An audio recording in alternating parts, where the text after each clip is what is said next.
มันไม่ได้อยู่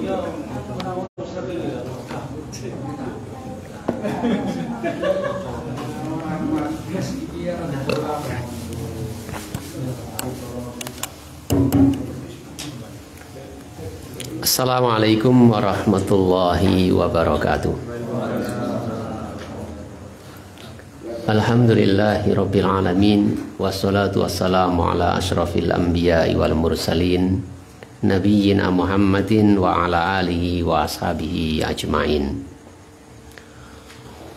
Asyhadu an la ilaha illallah wahdahu la syarika lah, wa asyhadu anna Muhammadan abduhu wa rasuluhu la nabiyya ba'da. Allahumma salli wa sallim wa barik ala nabiyyina Muhammad wa ala alihi wa ashabihi ajma'in. Bapak-bapak, ibu-ibu dan saudara sekalian yang muliakan oleh Allah Subhanahu wa taala, kembali kita diberikan kesempatan oleh Allah Subhanahu wa taala bisa berkumpul dan bersama-sama mempelajari dan mengambil faedah dari junjungan kita Nabi Muhammad sallallahu alaihi wasallam dari perjalanan beliau mulai lahir sampai kita masuk pada bentuk penjagaan Allah Subhanahu wa taala kepada beliau sebelum diutus menjadi utusannya. Kehidupan beliau sallallahu alaihi wasallam adalah kehidupan yang cemerlang, kehidupan yang utama, kehidupan yang mulia. Di saat beliau sallallahu alaihi wasallam bergaul dengan masyarakat seperti masyarakat jahiliyah yang rusak akidahnya, rusak ubudiyahnya, rusak akhlaknya, beliau sallallahu alaihi wasallam tetap terjaga. Beliau sallallahu alaihi wasallam tidak larut dalam kebiasaan-kebiasaan buruk dari masyarakat yang beliau sallallahu alaihi wasallam ada di sana. Di antara bentuk-bentuk penjagaan Allah Subhanahu wa taala kepada beliau sallallahu alaihi wasallam, dikala beliau sallallahu alaihi wasallam bergaul dengan masyarakatnya yang sedemikian itu, beliau sallallahu alaihi wasallam tetap punya sikap terhadap berhala misalnya. Bagi beliau berhala adalah sesuatu yang hina, yang tidak bisa memberikan manfaat maupun madharat. Berhala yang mereka agungkan, mereka kaum beliau SAW agungkan, sembah-sembah, minta-minta itu adalah sesuatu yang tidak bisa memberikan manfaat dan madharat dalam pandangan beliau, sebagaimana benda-benda yang lainnya. Dan itu beliau sallallahu alaihi wasallam munculkan dalam perbuatannya yang menunjukkan akan larutannya beliau sallallahu alaihi wasallam dalam kebiasaan orang-orang jahiliyah, sebagaimana yang diceritakan oleh Zaid bin Haritha, yaitu mantan budak beliau. Sebagaimana kita ketahui bahwasanya Zaid bin Haritha radhiyallahu an ini adalah budak yang dibeli oleh suaminya Khadijah, kemudian dihadiahkan kepada Khadijah, dan setelah menikah dengan Rasulullah dihadiahkan kepada Rasulullah, lalu oleh Rasulullah dimerdekakan, bahkan diangkat menjadi anak angkatnya. Ya, bagaimana yang sudah kita pelajari bersama-sama kemarin. Zaid bin Haritha menceritakan kepada kita sekalian, di saat beliau bersama Rasulullah Shallallahu Alaihi Wasallam tawaf, di mana di sana ada dua berhala yang oleh orang-orang jahiliyah waktu itu diusap. Setiap mampir di sana diusap, setiap dekat dengan di sana diusap. Itu berhala yang namanya Isaf dan Naila itu. Waktu itu Zaid bin Haritha ini menceritakan bersama Rasulullah SAW tawaf di Ka'bah. Sesampainya ketika melewati berdua berhala itu, Zaid bin Haritha ini mengusap. Lalu oleh Nabi SAW dikatakan, la tamassah, jangan kau usap. Artinya Jangan kau tiru kebiasaan orang-orang jahiliyah yang memuliakan dua berhala ini, mengagungkan dua berhala ini dengan mengusapnya. Falamma marartu masahtu bihi ay sonam. Tatkala aku melewati berhala itu, aku mengusap. Faqala Rasulullah sallallahu alaihi wasallam la tamassah. Lalu Rasulullah SAW berkata, la tamassah, jangan kau usap dia. Fakultu fi nafsi, lalu aku bicara pada diriku, artinya batin. La amassannahu hatta anzura ma yakunu, ay ma yakul. Nanti akan aku usap dia, akan aku usap lagi dia, sampai aku melihat bagaimana reaksi Nabi, apa yang akan dikatakan oleh Nabi. Famasahtu, lalu aku mengusapnya lagi. Faqala Rasulullah sallallahu alaihi wasallam, lalu Rasulullah sallallahu alaihi wasallam dia bersabda atau dengan kata-kata menegur Zaid bin Harithah, alam tanha, bukankah aku ini telah melarangmu? Kenapa sih kok usap lagi gitu? Kenapa kamu nggak perhatikan apa yang aku katakan? Artinya, bukankah aku telah melarangmu? Bentuk pengingkaran Nabi Shallallahu Alaihi Wasallam dan teguran kepada Zaid bin Harithah agar tidak mengulangi lagi, akan memperhatikan perkataan Nabi Shallallahu Alaihi Wasallam. Fawalladhi akramahu anzala alaihi alkitab ma astalima sonaman hatta akramahu Allahu billadhi akramahu anzala alaihi. Maka demi yang memuliakan beliau dan menurunkan kepada beliau Alkitab, Al-Quran, tidaklah beliau selamat, ya, beliau selamat dari berhala itu sampai Allah semua, hingga Allah memuliakannya dengan memuliakan beliau dan menurunkan kepada beliau Alkitab. Artinya sejak zaman jahiliyah sebelum beliau diutus oleh Allah Subhanahu wa taala menjadi nabi, beliau terjaga dari kebiasaan penyembahan berhala atau pengagungan kepada berhala-berhala itu. Ya, padahal beliau bergaul dengan mereka. Demikian pula beliau sallallahu alaihi wasallam terjaga dari kebiasaan dari masyarakat jahiliyah yang ada di sekelilingnya, seperti minum-minuman keras, seperti berjudi, menyia-nyiakan waktu dengan nongkrong-nongkrong, dan hal-hal yang buruk lainnya yang tidak bermanfaat. Bersamaan dengan itu beliau tetap bergaul dengan masyarakatnya, hidup bersama mereka, bermuamalah dengan mereka, kerja bakti bareng dan lain sebagainya. Tapi beliau Shallallahu Alaihi Wasallam tidak terpengaruh dengan apa yang terjadi di sekelilingnya. Dan inilah semestinya yang patut kita teladani. Kita meneladani beliau Shallallahu Alaihi Wasallam bergaul di masyarakat. Bagaimana layaknya masyarakat yang baik bergaul dengan sekitarnya, tanpa harus kita juga meneladani dengan tidak juga melakukan kebiasaan-kebiasaan buruk yang mereka lakukan. Adapun perkara-perkara kebiasaan-kebiasaan yang mubah, ya kita boleh bersama-sama melakukannya. Jadi bergaul tapi jangan larut. Nyebur tapi ya tetap harus beda gitu. Dalam perkara-perkara yang mubah, sekali lagi yang boleh, ya bersama-sama kita bermuamalah, bergaul, saling menyapa. Bagaimana adabnya bermasyarakat yang baik itu, bagaimana kita lakukan, tolong menolong gitu. Tapi dalam hal-hal yang tidak baik, yang menyalahi agama, yang tidak bermanfaat, ya kita tidak ikut. Ya kita ikut. Walaupun tentu pasti akan tetap ada, ya, kata-kata yang tidak baik untuk kita, itu sudah pasti, dan sudah kita sampaikan tadi di Al-Firdaus. Nanti kita akan sampai, insya Allah. Kemudian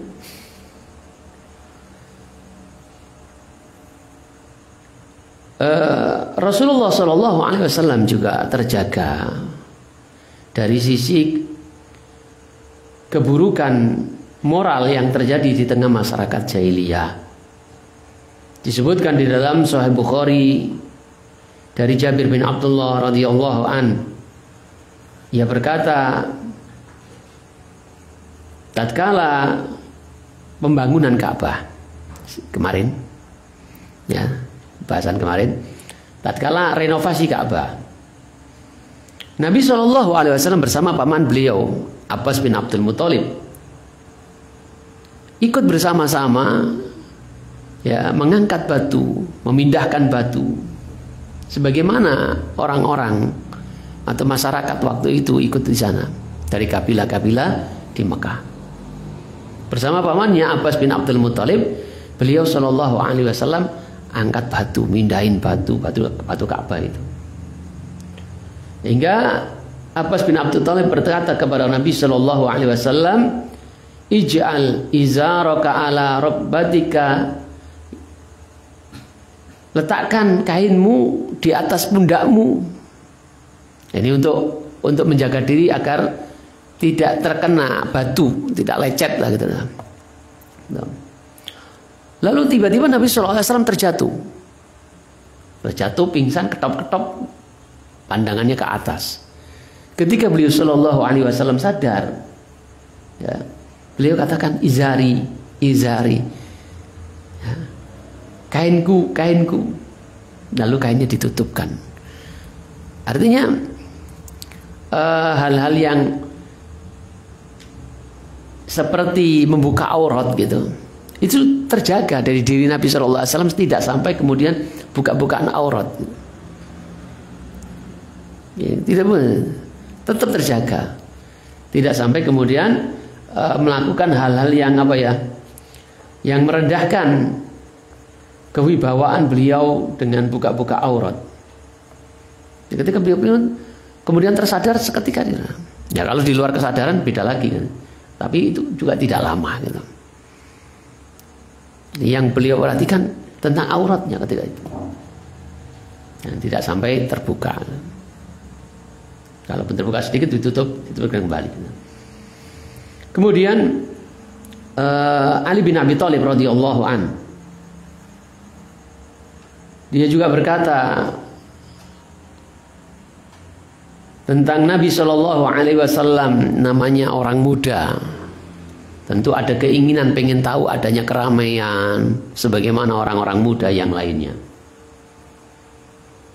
Sebagaimana anak-anak muda senang kepada rame-rame musik dan sebagainya. Nabi pun tidak luput dari apa? Keinginan dalam hatinya seperti itu. Manusia biasa. Ya, Nabi SAW manusia biasa punya keinginan sebagaimana keinginan orang-orang muda. Ali bin Abi Thalib menceritakan dari Nabi SAW yang dia dengar dari Nabi SAW. Kata Nabi SAW, ini agak panjang. Jadi aku pernah sangat ingin kepada sesuatu di masa jahiliyah, yaitu keinginan mendengarkan musik, nyanyian. Lalu aku bilang kepada temanku, teman sesama pengembala kambing, tolong jagain apa? Kambing-kambingku. Saya mau lihat keramaian di kota di Mekah. Ini kan apa namanya? Ngembalanya kambing kan di luar Mekah gitu. Di luar areal perkampungan. Dia bilang sama temannya sesama pengembala kambing, tolong jagain kambing-kambingku. Saya ingin melihat yang ada di Mekah. Ada apa gitu. Ini keinginan yang manusiawi ya, anak muda. Kemudian kata temannya, ya nggak apa-apa, silakan. Akhirnya Nabi SAW masuk, pergi ke Mekah. Ketika sampai pada rumah pertama dari rumah-rumah penduduk Mekah, beliau SAW mendengar suara. Kemudian dia tanya, itu ada apa itu? Pada orang yang ketemu di sana, ada apa itu? Oh, itu si Fulan lagi menikah dengan Fulana.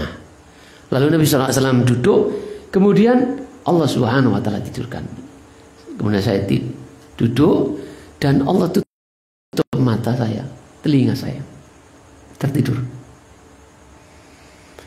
Dan tidak bangun kecuali setelah matahari menerpa wajah saya di pagi hari.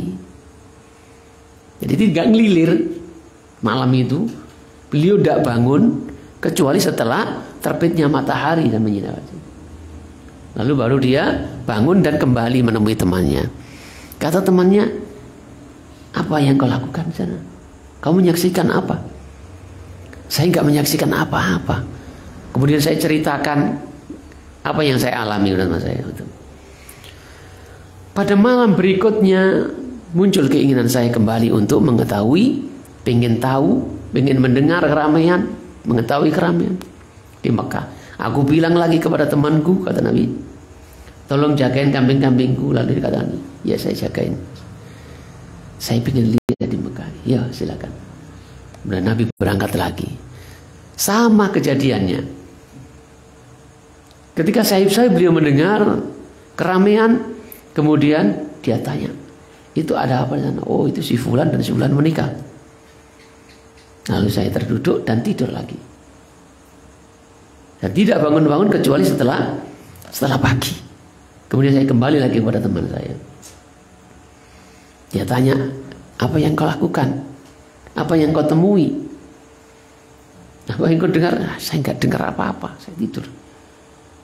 Saya ceritakan apa yang terjadi pada malam yang kedua itu kepada teman saya. Nah, kata Nabi SAW, "Fawallahi ma hamamtu wa la a'udtu ba'daha li syai'in min dzalika hatta akramani Allahu azza wa jalla bi nubuwwatihi." Maka demi Allah, sejak itu tidak ada lagi keinginan pada diriku untuk, tidak ada lagi keinginan dan tidak ada lagi untuk kembali sesudahnya sedikit pun sampai Allah Subhanahu wa taala memuliakanku dengan kenabian. Jadi sejak kedua peristiwa itu, kata Nabi, beliau sudah sampai bersumpah, wallahi demi Allah, sudah tidak ada lagi keinginanku untuk Nabi. Nonton musik nggak pernah. Kalau Anda betul-betul ingin meneladani Nabi Sallallahu Alaihi Wasallam, ya nggak usah musik-musikan. Ya, kalau Anda mau buang kaset-kaset yang dimiliki, nyanyian musik-musikan, ya nggak apa-apa, mau punya antum sendiri. Sebagai bentuk apa? Hijrahnya kan gitu. Nah, Bapak-bapak, ibu-ibu dan saudara sekalian muliakan Allah Subhanahu wa taala. Rasulullah sallallahu alaihi wasallam pernah mengingatkan, la yakunanna min ummati aqwamun, sungguh pasti akan ada sekelompok dari umatku yastahillunal hira, yang menghalalkan zina, wal hariro, menghalalkan sutra bagi kaum laki-laki, wal khamro, dan juga khamr, menghalalkan khamr, wal ma'azif, dan juga menghalalkan musik. Dan kita sudah semakin yakin karena di tengah-tengah kita semakinnya nyata, takkan dibelani. Iki menghalalkan musik supaya beda dengan orang yang tidak menghalalkan. Jadi kita semakin yakin, oh iya, ini memang haram. Ya, karena sudah orang pada menghalalkan. Ini zina juga sudah mulai nampak. Dirawati. Tempat-tempat perzinahan dirawati, dilindungi, disuntiki, senu-senui. Seperti menghalalkan. Khamar juga di mana-mana sudah semakin nampak. Sudah menjadi kenyataan apa yang disabdakan Nabi sallallahu alaihi wasallam. La yakunanna min ummati aqwamun yastahilluna al-hira wal harir wal khamra wal ma'azif. Ya, kalaupun kita mungkin belum bisa meninggalkan, tapi jangan mengatakan ini suatu yang boleh gitu. Bahkan membelani tentang kebolehannya dengan ngalor ngidul berikan alasan. Katakanlah kita ragu-ragu, tinggalkan kalau ragu-ragu. Ada yang mengatakan boleh, ada yang mengatakan haram. Tinggalkan yang haram. Tinggalkan yang keraguan-raguan itu. Nabi SAW pernah bersabda, al-halalu bayyinun wal haramu bayyinun wa bainahuma mustabihat. Yang halal itu sudah jelas, terang. Yang haram pun sudah jelas, terang. Dan di antara yang halal dan haram itu ada yang samar. Maka barang siapa yang bisa menghindari suatu yang syubhat, meninggalkan syubhat, maka dia telah menjaga agama dan kehormatannya. Dan barang siapa yang mengambil yang syubhat itu, maka dia sudah terjatuh kepada sesuatu yang haram. Nabi SAW menggambarkan seperti seorang yang mengembalakan kambing di areal terlarang.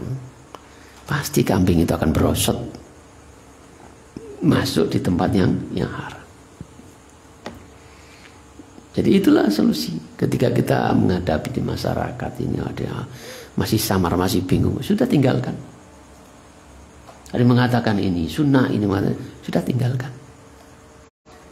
Kecuali Anda punya ilmunya, ini halal, ya sudah dilakukan. Ini haram, ya kita tinggalkan. Samar-samar. Dan banyak yang seperti itu. Sekarang itu suatu yang jelas menjadi samar-samar, disamar-samarkan. Karena yang membawakan juga orang-orang yang samar. Kita teruskan.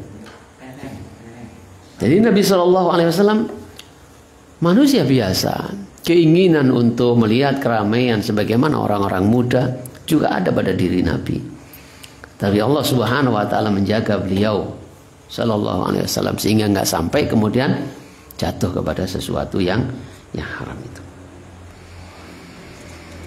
Kemudian Jabir bin Mut'im juga beliau pernah mengatakan, bercerita, waktu untahnya itu tersesat di padang Arafah, di hari Arafah. Lalu dia mencarinya, dia keluar untuk mencari untahnya itu. Kata dia, fara'aitun nabiyya sallallahu alaihi wasallam waqifan ma'an nasi bi Arafah. Fakultu hada minal khums fama sya'nuhu hahuna. Kata Jabir bin Mut'im ketika melihat Nabi SAW ya, mencari ontanya itu, maka aku melihat Nabi SAW bersama orang-orang ada di Arafah. Aku katakan, padahal Nabi ini termasuk dari Al-Khums, dari Quraisy. Maka kenapa beliau ada di sini? Sementara orang-orang Quraisy ada di Musdalifah. Di hari Arafah itu orang-orang Quraisy ada di Musdalifah. Ingin tampil beda dengan yang lainnya sebagai suku yang mungkin punya kedudukan, ingin nggak mau sama dengan yang lainnya. Tapi Nabi SAW bagian dari Quraisy, malah beliau ada di Arafah, di hari Arafah itu, tidak bersama-sama dengan kaumnya, kaum Quraisy. Dan kaum Quraisy itu, kata Jabir bin Mut'im, mereka ada di Musdalifah pada hari Arafah itu. Dan tidak mau keluar dari tanah haram menuju Arafah. Karena ingin beda dengan kebanyakan orang-orang yang haji. Maka Allah Subhanahu wa taala menetapkan kepada nabinya, Nabi Muhammad sallallahu alaihi wasallam di atas kebenaran. Sebelum beliau sallallahu alaihi wasallam diutus. Jadi pada hari Arafah, jamaah haji ada di Arafah, wukuf di Arafah. Ini yang benar, bukan di Musdalifah. Dan Allah Subhanahu wa taala jadikan Nabi sallallahu alaihi wasallam ada di Arafah. Meskipun kaumnya kaum Quraisy ada di Musdalifah. Gitu. Ini menunjukkan menjaga Allah Subhanahu wa taala, Nabi tetap berada di atas kebenaran di dalam pelaksanaan itu. Ya. Kemudian Nabi Shallallahu Alaihi Wasallam juga ada dalam menjaga Allah Subhanahu Wa Taala. Beliau Shallallahu Alaihi Wasallam dikenal sebagai orang yang jujur, dan tidak satu dua orang yang bersaksi bahwa beliau adalah orang yang jujur. Orang yang tidak pernah berdusta. Dan itu dikuatkan dengan peristiwa. Misalnya diantaranya adalah ketika Nabi Shallallahu Alaihi Wasallam naik di Bukit Sofa. Naik di Bukit Sofa, di mana setelah mendapatkan perintah agar mendakwai keluarganya, wa'anzir ashiratakal aqrabin, Nabi Shallallahu Alaihi Wasallam naik di Bukit Sofa, memanggil secara umum yang jauh sampai yang dekat, panggil. Orang-orang ketika mendengar itu suaranya Muhammad langsung berdatangan. Karena tahu ini yang ngomong Muhammad, pasti benar. Mereka pada datang. Yang samar-samar tanya kepada yang lainnya, itu siapa itu? Itu Muhammad. Mereka berbondong-bondong datang. Dan Nabi SAW waktu itu ya masih muda. Mereka datang. Ini menunjukkan bahwasanya apa? Mereka percaya Nabi terjaga dari kedustaan dan sebagainya. Dan bukti itu ada pada mereka. Orang yang bergaul langsung dengan Nabi SAW. Maka ketika Nabi SAW berkata, "Ara'aitum in ahbartukum anna khailan tahruju min safai hadzal jabal akuntum musaddiquni." Akuntum musaddiqi. Ketika Nabi SAW berkata, bagaimana pendapat kalian jika aku kabarkan kepada kalian bahwasanya sekelompok pasukan berkuda keluar dari bukit ini? Apakah kalian percaya? Apakah kalian membenarkan aku? Qalu, mereka menjawab, ma jarabna alaika kadiban. Kami tidak pernah mendapati engkau berdusta. Jadi mereka kesaksian mereka sendiri. Qala fa inni nadhirul lakum min adzabin syadid. Maka sesungguhnya aku adalah orang yang memberikan peringatan kepada kalian dari azab yang pedih. Dapat kita fahami di sini bahwa Bapak Ibu dan saudara sekalian dimuliakan oleh Allah Subhanahu wa taala. Mereka berkata menjadi saksi secara umum bersamaan. Ma jarabna 'alaika kadiban. Tidak pernah kami dapat engkau itu berdusta. Jadi Allah Subhanahu wa ta'ala bal anta ma'rufun bisidqi min sigrika. Bahkan kamu itu dikenal sebagai orang yang jujur dari sejak kecil. Min sigrika, sejak kecil kamu itu jujur sama. Jadi kesaksian mereka secara umum menunjukkan bahwasanya Nabi Shallallahu Alaihi Wasallam terjaga dari akhlak yang tidak baik. Jadi semuanya terjaga dari kesyirikan yang umum dilakukan masyarakat itu, terjaga dari pengagungan terhadap berhala, terjaga dari sikap meremehkan masalah aurat, terjaga dari kebiasaan minum, main, madon, mulimo, gitu, terjaga. Terjaga juga dari omongan-omongan yang tidak baik. Nah, apa yang bisa kita dapatkan dari semua itu? Bahwasanya Nabi Shallallahu Alaihi Wasallam secara manusiawi sama dengan kita.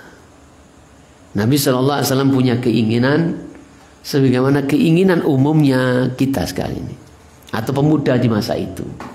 Seperti tadi, pengen dengarkan hal musik, pengen melihat.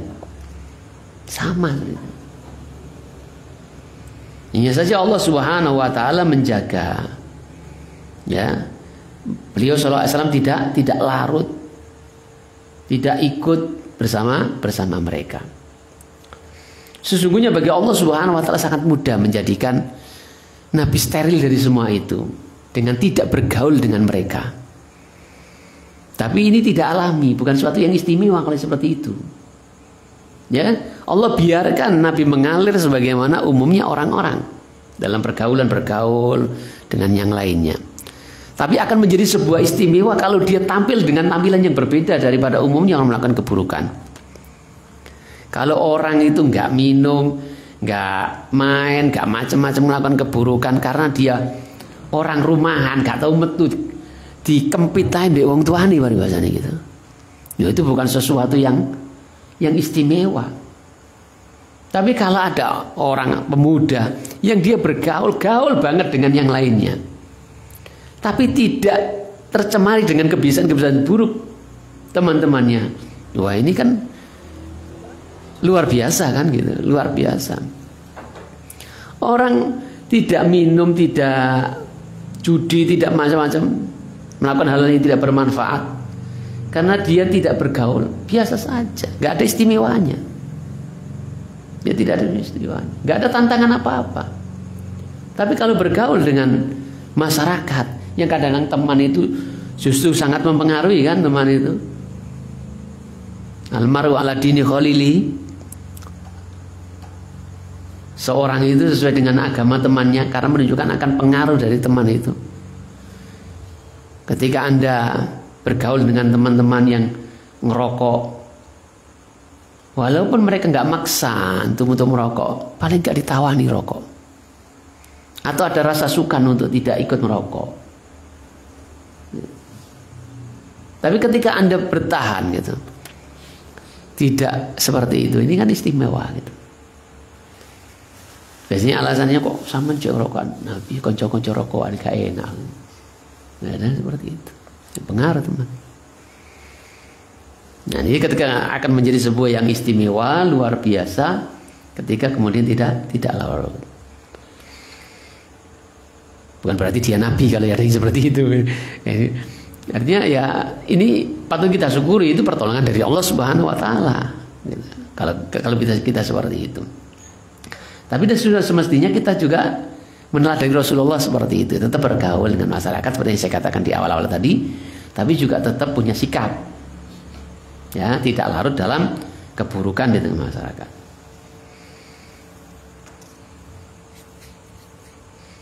Itu pelajaran untuk kita sekalian. Kemudian pelajaran yang lainnya kita singkat-singkat. Pelajaran yang lainnya kita dapati dari apa yang kita baca tadi.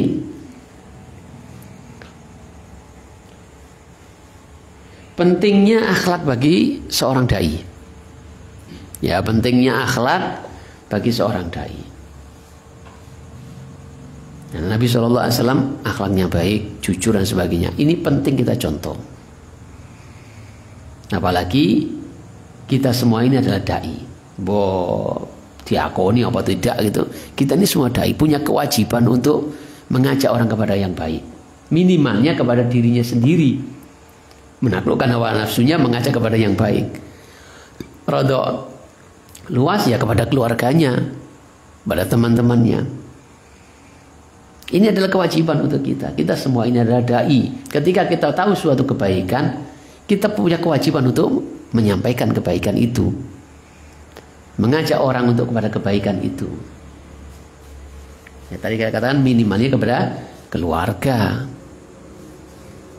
istri dan anak-anak kita yang terbebankan dalam pundak-pundak kita, ku anfusakum wa alaikum naro.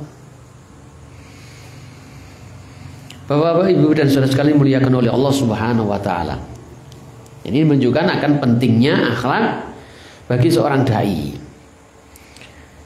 dan dia harus istiqomah dengan itu, harus jaga itu akhlaknya. Ya, semangat untuk tetap berada di atas kejujuran, di atas akhlak yang mulia, dimanapun dia berada. Karena ini bisa mengambil simpati orang lain. Orang itu lebih terpengaruh dengan sikap kita, sikapnya dai, daripada omongan. Ngajak bolak-balik bisa jadi gak patek ngefek. Tapi orang melihat kita, melihat akhlak kita, pergaulan kita yang berubah, yang menjadi baik dan sebagainya, orang menjadi tertarik dan ikut. Kok iso ngono iku piye ya? Nah, itu. Jadi setiap kita itu pasti ada potensi melakukan kebaikan, ada keburukan itu pasti. Ada peperangan dalam diri kita untuk melakukan keburukan dan kebaikan itu. Kadangkala muncul keinginan untuk baik dalam kebiasaan hari-hari yang jelek. Di hari-hari yang baik kadang-kadang juga muncul keinginan melakukan keburukan. Misalnya wis kumpul dengan teman-teman yang wis gak senang musik gini-gini. Kadang-kadang ijek pengen ngrungokno tembang kenangan gitu. Gitu. Nah, apalagi yang namanya lagu itu gak dihafalno ya cepet apal, gak tau dimurojaah ya gak lali. Beda jauh dengan Al-Quran. Al-Quran itu wis tengah apa lagi kadang-kadang ewo, hilangnya cepet ewo, cepet apa? Cepet hilang. Gitu. Tapi ini lagu nyanyian, 20 tahun yang lalu gitu. Ketika kita masih muda atau masih kecil gitu, ketika sudah nikah, sudah punya cucu, nek krungu ya iso nyaut, gitu. Kadang-kadang gak nyaut cangkem sikile cek ketawil-ketawil. Dan di zaman kita ini sulit untuk menghindarinya. Krungu untuk kondi bahkan masjid itu nyanyian, gitu. Wis penak-penak pengen sholat nang masjid, lah kok ono nyanyian. Mbok ida laila, mbok ida apa. Lah ngono ku apal gitu kerjaan. Gitu. Jadi kadang-kadang itu masih muncul di tengah-tengah lingkungan komunitas yang masih baik, ijek ono muncul. Apalagi ada setan juga di luar yang nyebuli-nyebuli gitu. Sudah berhenti merokok gitu kan. Ijek pengen menerok rasa neraka. Apalagi mana itu enggak mudun. Demikian pula orang yang bergelimang dalam dosa, kadang-kadang muncul keinginan untuk baik itu ada. Dan itu seringkali terpengaruh dengan sikap temannya, bukan ucapan kalimat-kalimat indah dari temannya yang mengajak kepada kebaikan. Makanya kita juga harus mengiringi selain ucapan kita juga dengan tampilan dan akhlak kita di tengah masyarakat, untuk mengambil simpati masyarakat agar bisa berbuat baik seperti kita, belajar agama, mengamalkan agama gitu.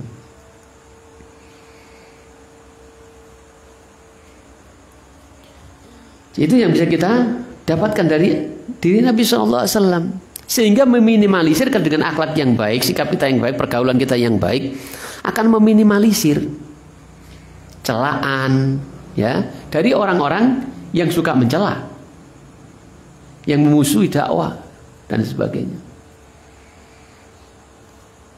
Oh, Nabi saja yang sudah demikian itu masih ada muncul, apalagi yang tidak seperti itu. Nabi kan dari kecil sudah untuk predikat orang yang baik, akhlaknya baik, jujur dan sebagainya. Semua seperti yang kita baca tadi, semua menyaksikan.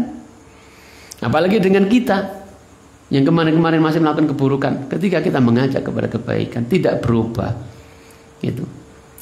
Mesti ya ada cibiran lah atau apa, kemenyek, gitu. Kailing keinginan ini. Aku itu 11-12 mbak aku. Apa itu? Iya jadian mendem ngono kok. Mesti akan begitu.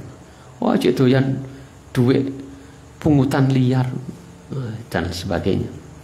Maka pelajaran untuk kita agar kita meneladani Nabi SAW, khususnya untuk para dai dan semua kita dai, berakhlak yang mulia dan menjaga akhlak kita.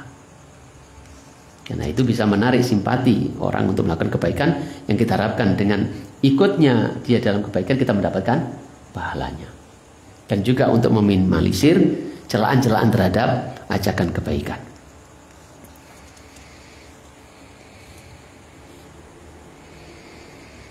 Kemudian yang lain sudah kita singgung tadi, bahwasanya Nabi Shallallahu Alaihi Wasallam ya seperti para pemuda umumnya ya.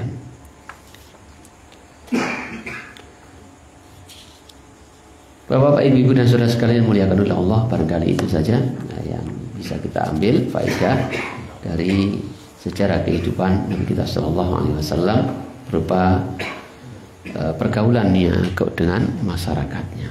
Insyaallah pada pertemuan berikutnya kita masuk pada bab yang lainnya.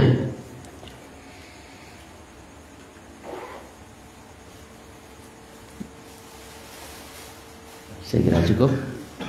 Kita tutup dulu dengan doa kafaratul majelis. Subhanakallahumma wa bihamdika asyhadu an la ilaha illa anta astaghfiruka wa atubu ilaik. Assalamualaikum warahmatullahi wabarakatuh.